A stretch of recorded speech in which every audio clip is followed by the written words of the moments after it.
Hello again, Chris here, Green Sabre. That's not going to be my catchphrase. I don't know what my catchphrase is going to be, but moving forward, I'll think of something better than Chris here, Green Sabre. I don't know, Cowabunga or something. Anyway, video 2, episode 2. Now, this one I discussed was going to be about Green Sabre and how we came to pass, if you will. How we started, why we started, what we're doing. Anyway, yeah, so just a quick thank you so much for watching the first video that we did. Loads more views than I thought we would do. So clearly something was good about it. But so yeah, thanks ever so much for watching that. And even though this one's come a week afterwards, which I kind of said that they wouldn't be this regular, they won't be this regular. But yeah, I had a bit of free time, so I thought I'd wedge this in there. So yeah, thanks ever so much for watching. And if you enjoy the content, like and subscribe. I'm pointing at various areas of the screen. Right, enough of that nonsense. Green Sabre. Yeah. Well, for those of you that know us, Doom band based out. I live in Leeds. The rest of the lads, well, Rossi and Brian are based in Lancaster, and Gaz is based near Preston. But yeah, essentially the other three are based over to the other side at Benines, and I'm over here. But yeah, long story short, I've always, as you'll have noticed from the previous video, I've always been a bit of a doomer. Now, me and Brian are actually in another band called Merricane, that I will at some point go into in greater detail. But the basics of it are Brian drums, me vocals, guitar. Dave Pugh out of Skyclad is the lead guitarist, and it's really his Brian's brother, Dave, for those of you that have got detective minds there. So yeah, it's kind of Dave's vehicle, and obviously with Skyclad getting quite busy off of their last album and COVID, we kind of ground to a halt, really. The other reason for that is that, and through no fault of the bass player, Arian Volk, is based out in Holland. Was Breda, but I think he's near Den Bosch now. But anyway, yeah, so obviously over the last few years, it's been difficult getting him over. Arian's also the bass player in Kev Ridley, singer of Skyclad. His side project, Thanes and Thralls. Arian's bass man on that. So anyway, yes, that's our other band, Merricane. So do check those out. I'll put some links down below. Not at all doomy. It's more thrash, power, metal-y, with a death metal leaning. Hard to describe, really. But yeah, it's not at all like Green Sabre. So yeah, it's a little different. So yeah, check that out. But yeah, I digressed there slightly. But yes, the reason for me going into that was it was a sort of another period where Arian, because Arian's one of the road techs for Skyclad. So when Skyclad are away, we lose both Dave and Arian. And yeah, it was just a bit of downtime. And me and Bryce sort of decided it'd be nice for us to have something to mess away with in the background. So anyway, we it was after the death of my dad at the turn of 2018, January 2018. Yeah, that and how I processed that in the months afterwards. So it's probably about sort of July, August 2018 that I started wanting to sort of process it in some way, wanting to dedicate maybe some piece of creation his way. And I'd always been quite doomy. I'd always had a lot of riffs on the back burner that just weren't suitable for Merricane. So kind of stuff that sat there doing nothing. And I thought, I'm going to put this together finally. It was one of them where if I don't do it now, I probably never will. So yeah, back end of July, start of August, I started sort of thinking about maybe, and it was going to be nothing more than a one-man project. Yeah, I didn't really think much more than that. So come sort of September, I can't remember the timeline exactly because it all got a bit kind of muddied 2018, but I'm pretty sure it was back end of September, I started sort of seriously thinking about it, and it wrote itself really easily. I mean, granted, I had a few riffs stockpiled and stuff, but basically the songs that have now become Loss and Fracture came together in about a week, 10 days, something like that. It just sort of wrote itself, really. I had these riffs, pieced them together, a few little connector pieces here and there, and that was it.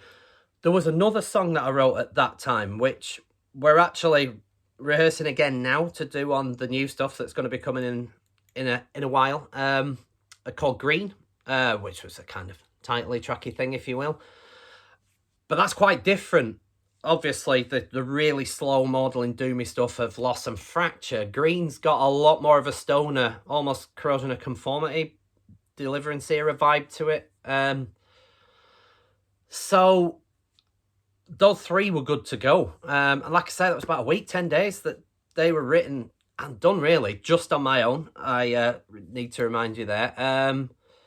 Then I decided that this sounds good. I want to record this. I'm going to put this out, I think. So then decided, right, I probably need something else, like another longer, titley, tracky type thing. So set about writing Numb. So I would say the writing process for everything, the intro, Desolate, on the demo, was written in the studio, really, and that only took maybe about 10 or 15 minutes, something like that, of lots of feedback and noise and so on, and just put it all together with the acoustically line running in the background. And the outro, again, was written in the studio. That was something that, a kind of bit of a riff that we had, and then Gaz added his bit. So the outro is the only bit of Gaz, writing-wise, on the demo. The rest of it was all just me farting around at home. But yeah, in total, to get the bulk of Numb, Fracture, Loss, about 2 weeks, 2 to 3 weeks, and they were written. I'm good to go. And I liked what I heard, so I decided, right, I want to do this properly, get into a studio and record it properly. A drum machine wouldn't have really worked, so I just went to the guy that has always been, feels like he's always been my drummer, Brian, and just like, Bri, do you fancy having a go? Now, to digress again slightly, Bri's got some previous in the Doom thing. Back in the good old days, 93, we started a band called Desolate. There is a demo called The Mirrored Waters of Time Reflect, and it's on YouTube. Check it out. Desolate, Mirrored Waters of Time Reflect EP. That was me, vocals, guitar, Brian, drums, Gaz, from band, guitar, another guitarist, a lad called Shooty, Nick Shoot, shout out Nick, fantastic guitarist, great songwriter, went off to join the RAF. We still stay in touch though, so yeah. And we didn't have a bass player, it was just 3 guitars, drums, and kind of vocal harmonies. Anyway, check it out on YouTube. I'll put a link. And yeah, so we got some previous doing the Doom thing. So as soon as I asked Bri, are you up for a little Doom side project? I didn't think anything more than, I said, I just want to get these recorded and out there. And that was about as far as it went. And I didn't really think any more than 2-piece, just something I could do in the studio. So I'd have done the bass and blah, blah, and so on. And that was that. Bri was well up for it. So for some reason, I decided then, I thought, right, I'm going to set up the social media pages, even though we had absolutely nothing at that point, and just a few pictures, I think, that I nicked from a American photo shoot. But anyway, and that was it, really. I don't know what, I think I set up the social media pages for a fear of, right, I've settled on the name, which I'll get to later, and all that. I thought, right, I need to kind of almost copyright it, if you will, get it out there so that we've got a page, we've got all that sorted before we run into trouble. And that was why. And then a week or 2 later, Gaz got in touch. Are you doing a Doom thing? I was like, yeah, and it was, I knew where he was going with it, and it was a kind of, it was one of them, he beat me to it, because if we were going to look for another guitarist, there were no one I were looking for other than Gaz. Gaz, in the Morecambe Lancaster scene, is Doom royalty. So, yeah, it were a no-brainer. As soon as he said, look, I'm interested if you want to do something. Yeah, right, when can you start? And And at that point, I knew we had a band. Me and Gaz on guitar, Bri on drums. We kind of, like Desolate, thought we could get away without really having any bass player, but in the studio, that quickly became apparent that, no, we needed that low end. But I'll get to that point. So, yeah, there we were. That was about November. Yeah, November 2018, where we sort of realistically had a band. So I think it was near the tail end of 2018, December, that we had our first rehearsal at the Lancaster Musicians Co-op in Lancaster, which at the minute isn't there. And there is a worry that it's never going to return. But I've rehearsed there all my life in various bands. It's a great little institute, volunteer run by a sensational gang of top fellas in Lancaster, and it was at the back of, I don't know, if you don't know Lancaster, there's a Grand Theatre in there, and it was like the old stalls at the back of there, I think, really, is such like where they just used to keep shite. Rehearsal rooms that, yeah, have been falling apart since the early 90s. So, yeah, basically, they're at a point where you can't use them. They're probably dangerous to use, so they've had to shut them in the hope of a refurb. We don't know how that's going at the moment, though, but since then, we've had to rehearse out of a place called the Mill in Preston, which, again, they've been brilliant and really good. But it took, I was concerned that we weren't going to be able to find anywhere to rehearse at one point. But I'll get to that later with all of COVID and whatnot. So, yeah, back end of December 2018, we had a rehearsal. And it was one of them where you just, after about 5 minutes that, yeah, it doesn't just work on tape. It works in a live setting. But because we'd all worked together before on Doom stuff, it kind of came naturally, even though, like I say, that was 1993 was the Desolate stuff. So there was a fair bit of water between then and now. But it was like we'd never been away, weirdly. It just clicked. So, yeah, January 2019, running through to about March 2019, we rehearsed fairly rigidly to get it together. I think, right, let's get these songs, Lost, Fracture, Numb, let's get them studio ready and go into the studio. It was at that point that we decided to ditch Green at the time, because it didn't, I think we wanted to get in the studio and we were getting a bit of outside label interest. These usual things. Hey, we need product straight away. So I think we kind of rushed it along really unnecessarily. We should have just fucking ignored all that nonsense and just concentrated on what we were doing. Don't get me wrong, it came out great, but I just think we rushed it into the studio a little bit.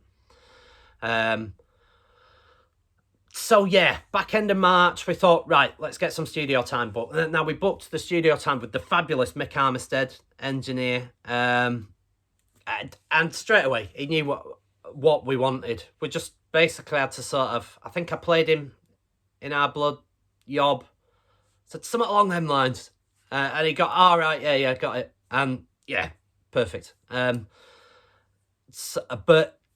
that was like the only bit of studio space, so it was tight, so we could really only get in sort of once a month, really, that worked for us and that worked for him.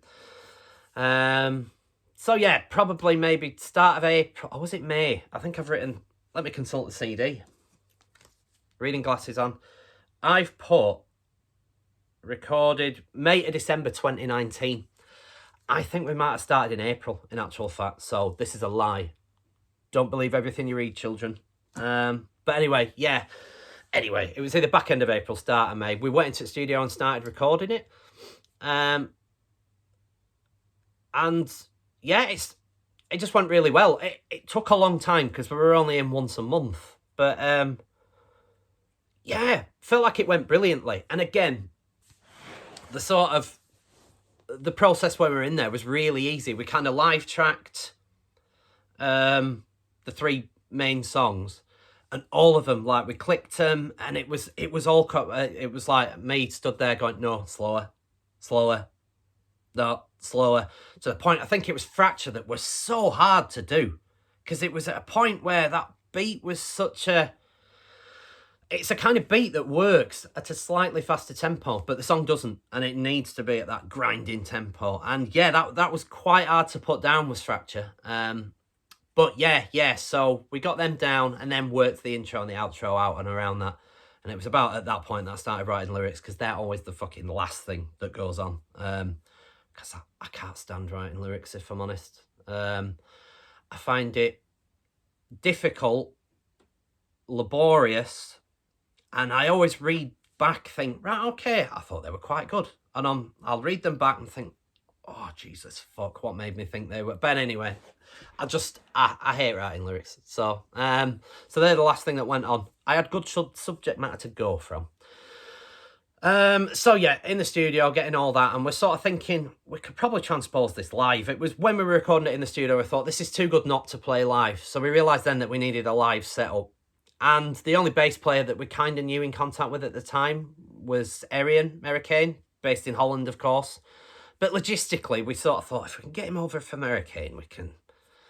Yeah, it wouldn't be too hard to do. Famous last words. But once the pandemic hit, that kind of... So Arian was in the band and then out of the band without ever actually playing a note, which was sad, because, I mean, Arian's a brilliant bass player, and it'd have been perfect for this. But logistically, it just didn't pan out. But anyway, I'll get to the pandemic dynamics. So yeah, the recording went really well, as you can hear if you're a fan of the stuff. But December, I think it was early to mid-December, was the last session that we did in the studio, just to tie up a few little loose ends. I think I re-recorded a couple of vocal bits that I wasn't happy with. I'm never happy with the vocal bits, but I could be there. We'd still be there now if it was up to me. Re-recording vocal bits, thinking, can I do that better? I think I can do that better. But yeah, back end of December, then Mick sort of mixed it, tweaked it all up and all that, and it were good to go, and I couldn't wait to put it out. I think my plan was that I were going to put it out New Year's Day 2020, sorry. And then I couldn't wait. We got it finished, so I whacked it on Bandcamp. I think it was it was either 29th or the 30th of December. It went live on Bandcamp. And it's safe to say the reception over the next month or two was beyond anything I expected, because obviously we'd not really given it any push at all. It just went on Bandcamp, and then I put on our social media pages, hey, check this link out. And it went down great. We got, in the first month or two, we got some great reviews off of, I think the Rob Hammer one came out where he shared a link to the whole album, and that was a big, so hats off, Rob. Again, I think I thanked you in the last video, but yeah, because that push was massive. And there were a few other, there was someone that made their own still image picture video to one of the songs. I think it was Loss. That was ace. That was great. Check it out. I mean, obviously, Google us and YouTubers, and you'll find various bits and pieces on there. Then we discovered that the Desolate thing reared its head, so that kind of tied in nicely. But yeah, the feedback was fantastic, and a lot. We kind of knew then that we had something here that would work. So February, March 2020, we started rehearsing in earnest, thinking, right, let's get this gig sharp and get out there and get a few. And the plan was that 2020 we were gonna do something in Leeds, something Bradford, something Manchester, something Burnley, a few Lancaster, obviously, maybe even up at Bannerman's in Edinburgh, where I've played with Mericane, and try and let's get the full tour cycle, if you will, with the EP. And March 2020, as we all know, came COVID, lockdown, and basically absolutely fucked us. It just ground to a halt, everything. The rehearsal space shut, and hasn't opened since, the Lancaster Musicians Co-op. And we were just stuck. I can remember, like I say, there was a bit of label interest floating around at the time, and I remember we'd had a phone call with one of the guys where they were as much as, look, we're ready to move on this, we'll go with it. I think that was early March 2020. And I remember ringing Brian and saying, do you know what? I think we've got the timing right, finally. For once in our musical lives. It always felt that the timing never quite worked out. My first ever proper band, Decry, thrash metal. yeah, just one of them where we nearly got, I think it was Noise, nearly signed us. And then the fucking Levelers became the next thing. So we missed the boat on that one, but we were mighty close on that. And then I was in a sort of Foo Fighter type band called Cage. There was Desolate, of course, the Doom thing, which I think that was our own undoing. There was a lot of interest in that Desolate thing at the time, 93, 94, and then we all disbanded. Shooty went off to join the RAF. Bride joined Phobophilia that became 50 Heads Wide. And I moved over to Leeds, only fleetingly at that point. I was living with a load of students, my mates, in a place in Hyde Park in Leeds.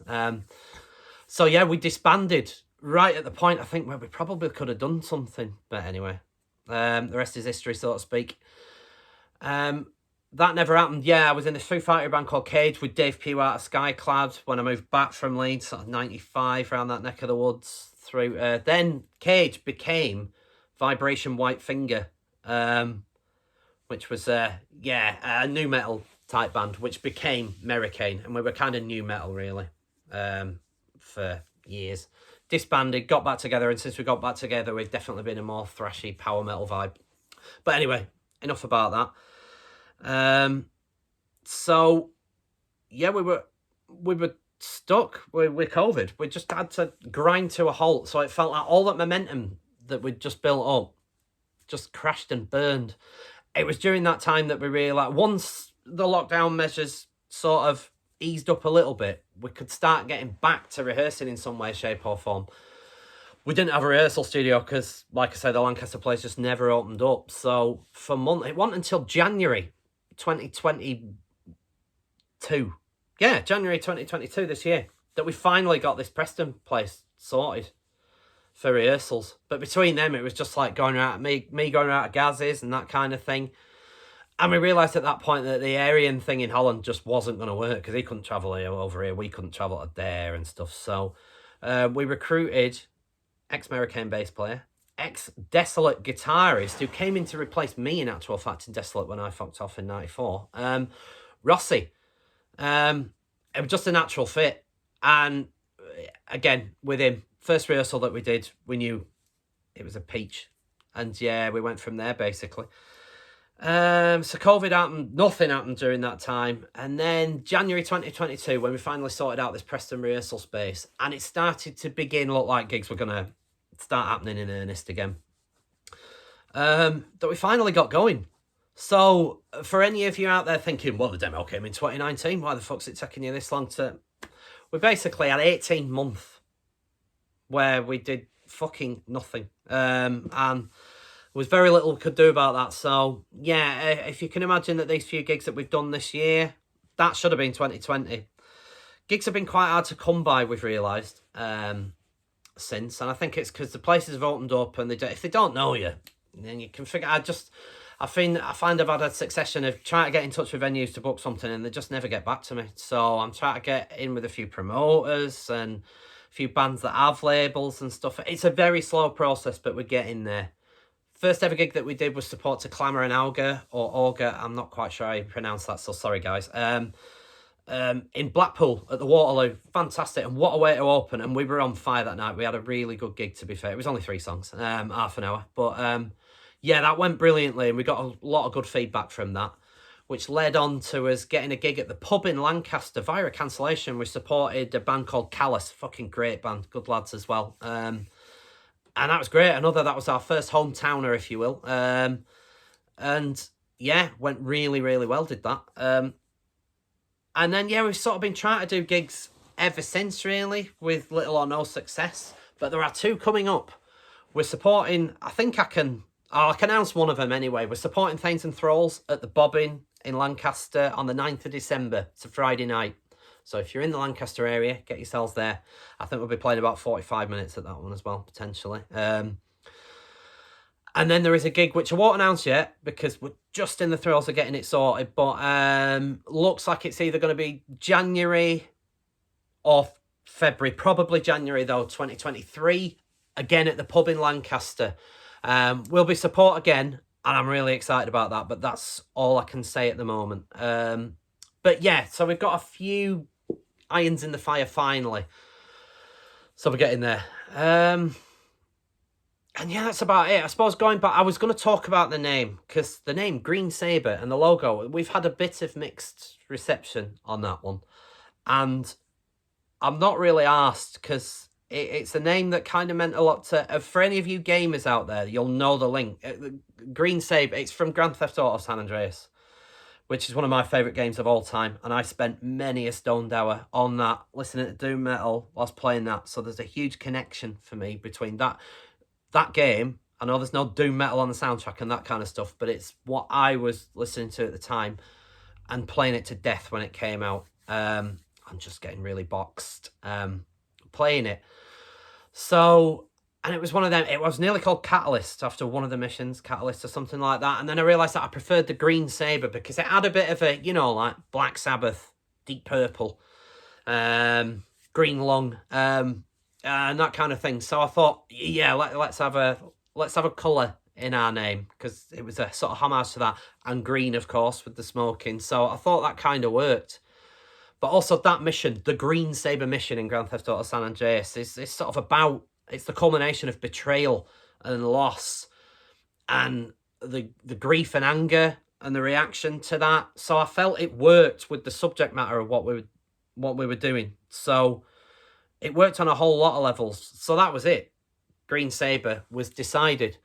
And if you think it's a shit name, then most band names are fucking awful when you look at them. I'm not changing it now. It's the worst part of being in the band is trying to think of a fucking name anyway. So it's decided, it's done, get over it. We are Green Sabre. Some of the artwork on the demo as well had a bit of negative feedback from a few. And there it is. It's snowy trees, it's barren, it's desolate, it's cold. It does what it says on the tin. I don't know what you fucking people want. And also, it was a stock image. It was cheap as fuck. It cost me nothing to do. I'm not about to go and spend 300 quid on an artist that'll do something beautiful, yeah. But we had no money at the time. I just spuffed £700 recording the fucking thing. So yeah. So the artwork was a free piece of shit. So that's why it is what it is.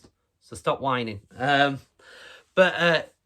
Anyway, but I think it does what it says on the tin. Somebody did say it's more of a black metal cover, and I kind of agree with that. Yeah, it probably would work better for a black metal band. But anyway, so that is what it is. The subject matter, again, my dad died, and I channeled everything into that. And the subject of the EP is loss. I think I said on the last video about how you deal with loss, be that positively or negatively. And it's about that. There was some other personal... If you read the lyrics, you'll probably be able to read between the lines. But some other personal tragedy as well, which came into the lyric writing process. So it's all there, warts and all, for you to see and read. Not that the lyrics are available anywhere. Maybe I should put them out there. But anyway, yeah. And that really is how it came to pass. Now, I should do the flogging thing. The CDs, we've got 10 of these left. There's probably unlikely to be another run, quite honestly, unless there's a massive demand for it, but we'll see. So they're still available on the Bandcamp page, and if you go on the Facebook or Instagram, or whatever other ones that we've got, there'll be a link to it, so you'll be able to link to the Bandcamp and purchase your compact disc from there. Digital download as well. The CD's a £5, the digital download's £2.50, I think. And you get a digital download when you purchase the CD. We also have these beauties, which... our first t-shirt run. Look at that. Oh, it's gorgeous. Yeah, really proud of them. And again, it's got that terrible artwork and logo on the front of it. So you can wear that with pride. £15 then. They were a bit more expensive to produce, so hence the price of them. Again, Bandcamp so on. But at these upcoming gigs that we've got, 9th of December in Lancaster, potentially 14th of January in Lancaster again at the pub the other side. But anyway, more details nearer the time. Yeah, you'll be able to snag yourself some merch if you turn up at them. But if you can't wait, get on Bandcamp. They're available there. I think that's about it, really. The songwriting process I was going to go into. Again, mentioned on the previous video about bands that were... But really, when I was writing this EP stuff, I was going back into listening to Cathedral, My Dying Bride, and the Serenades Anathema album, along with Yob. I was really into Yob at the time. Clearing the Path to Ascend, Great Cessation, Our Raw Hearts in particular. Those were the three that I seem to be... and Atma to a point as well. That I seem to be hammering. So then it's probably clear... You can probably hear all of those on with a smidge of typo thrown in. But I'd say they were the main influences behind the sound. I think that's about it, really. There will be another video. The previous video about the music that made Green Sabre, we realised after the event that we'd forgotten loads of fucking stuff to put on there. Gaz was like, he said, I forgot Solitude Eternus and Candlemas. So they're massive. They're enormous bands to Gaz. So yeah, he forgot them. I forgot Celtic Frost. I forgot Conan. I forgot Bosk. And there's someone else again that I've forgotten yet again. We also forgot White Zombie as well, I think he said, particularly the first record. So yeah, there's probably going to be another video of the bands that we forgot were an enormous influence on us. So watch this space. Yeah, that'll do for now, because I thought this video was going to be about 15 minutes, and I've realised that I've gone twice as fucking long. So, I got told that I swear too much on the previous one as well. So I'm really fucking sorry about that. I'll try and rein that in for future reference. But anyway, thanks very much for watching yet again. That was the story of Green Sabre. And onwards and upwards, we've got 5 or 6 new ones already in the tank, probably looking at 7. So at some point we'll be recording a full length, even though we call that an AP and that's 40 minutes. So yeah, but we'll have longer than that. So yeah, we'll be recording that soon. And if you turn up to some of these gigs, you might get a sneak peek at another one of the new ones. So yeah, thanks for watching, guys. And I will see you soon.